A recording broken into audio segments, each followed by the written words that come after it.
Hi, my name is Zach Lambert. I am a dad to 3 kids in our school district. My wife teaches here in our district, and I am also a school board trustee for Lamar Consolidated ISD. I want to take the next couple minutes, read you a letter that I wrote. Thanks for listening. To my neighbors, I will start by saying that with what I am about to address, I am not speaking to our community as a whole. I also fully know that by me speaking out, it opens opportunity for dialogue and growth. There will be some that take these words and twist them into harm, but please know with what I'm about to say was birthed out of conviction, personal growth, good intentions, and a dad's heart. This past month, my heart was broken almost daily by what I have read online, that what was written about our school district, our staff, and our community members, my fellow board members, and myself. To the parents that are quick to criticize and publicly bash our district, but are extremely slow to offer help, constructive criticism, and their expertise to make sure every child in our district is successful, I apologize if I have not modeled this for you. For those of you that know me and my family story, you know that we moved here to serve and to love. No other reason. We had a calling to Fort Bend County. We were obedient to that calling, and here we are today. I am sitting in my current role as school board trustee, learning how to better serve and love our county. I have Love Thy Neighbor tattooed on my arm to serve as a daily reminder to do as said. What I'm about to address is what we are currently experiencing in 2021. There is more hatred and more division. We are drawing lines in the sand and clearly making an us versus them culture. These lines are drawn with such passion and anger.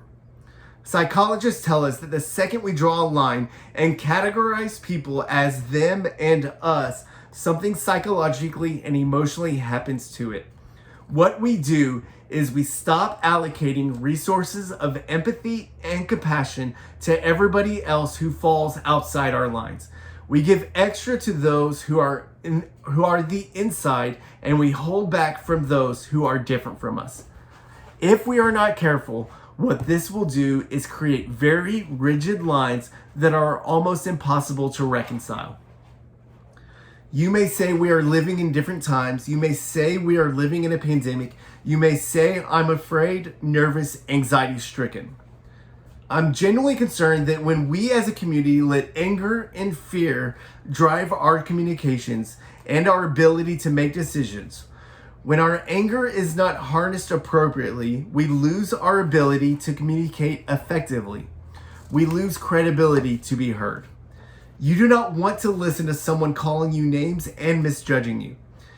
Anger, it gives us the emotional fuel to advocate for ourselves and others.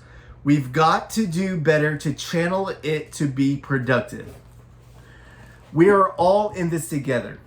We are fighting the exact same battle, but we are putting ourselves on the opposite side of the lines than our neighbor. We as adults are choosing to disregard another person because they do not agree with us.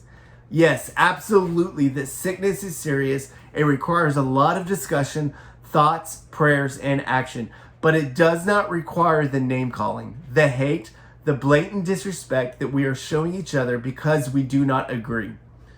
These disrespectful attitudes that we are inadvertently displaying are flowing into other areas of our life.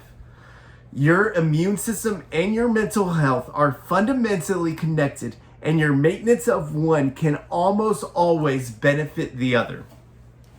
We have parents in our district that are choosing as a first response to yell at teachers during a car rider pickup line. We have parents that feel it is appropriate to step on a bus and tear into a bus driver. We have parents that are yelling and tearing down refs on a volleyball court.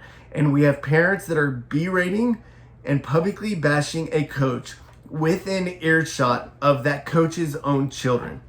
What is this modeling to the child sitting right next to you? What I'm afraid of is that we are going to lose some of our best people due to a vocal minority, and our kids will be the ones that will suffer. Yes, we have freedom of speech, but often we tend to disregard the spirit of wisdom and discernment when communicating. What would it be like if we as a community chose to speak love, joy, peace, patience, kindness, goodness, gentleness, faithfulness, and self-control? What if we spoke those motives over our children? What if we spoke those over our schools, over our leaders, and over ourselves? What we are also experiencing are students who feel that it is totally normal and acceptable to speak disrespect and anger over each other and our staff. I believe the reason this happens is because that is what is being modeled for them. As a dad, husband, son, community member, school trustee, as a person who loves Fort Bend County, I am saying this is not okay. I'm not okay saying this is our normal. I'm not good accepting and continuing to allow our students, staff, and neighbors to be spoken to this way. I'm not okay with the divisive words that are typed to and about each other on Facebook and emails. What if we saw people for who they are and not what we want them or what we think they should be? I'm asking for us as a community, as a school district, as neighbors to choose to respond with love first. I am asking for us to be slow to speak and quick to listen. I am asking for kindness. I'm asking for you as adults to model grace for your children. I'm asking you to show up, to volunteer, to mentor, to love, and to care deeply about your neighbor and your neighbor's kids. I'm asking for you to pick up a case of soda and drop it off in the teacher's lounge just to say thank you. We forget that those people that take the brunt of the anger are very real people with very real emotions, very real fears, and very real families.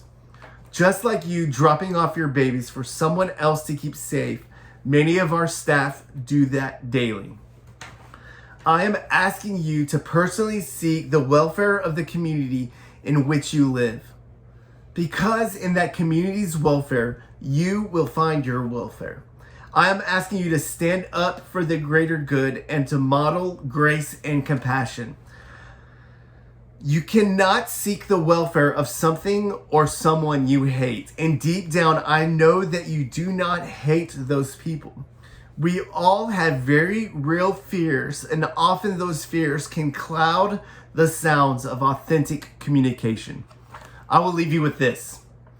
We have a student volleyball manager at Randall High School that was struggling to learn how to use her combination lock. Her coach offered to let her leave her belongings in a safe place so that she didn't have to learn the lock. The other players saw this as an opportunity to love on their teammate. When the coach walked in, she saw the teammates sitting together for 2 hours learning how to use it. Be like our Randall ladies volleyball team. See the people around you for who they are, embracing their differences and loving the way we all need to be loved. Again, I love this community. I love Lamar CISD, and I know that as a community fighting this battle together, we can ensure our community thrives. Sincerely, your neighbor, Zach Lambert.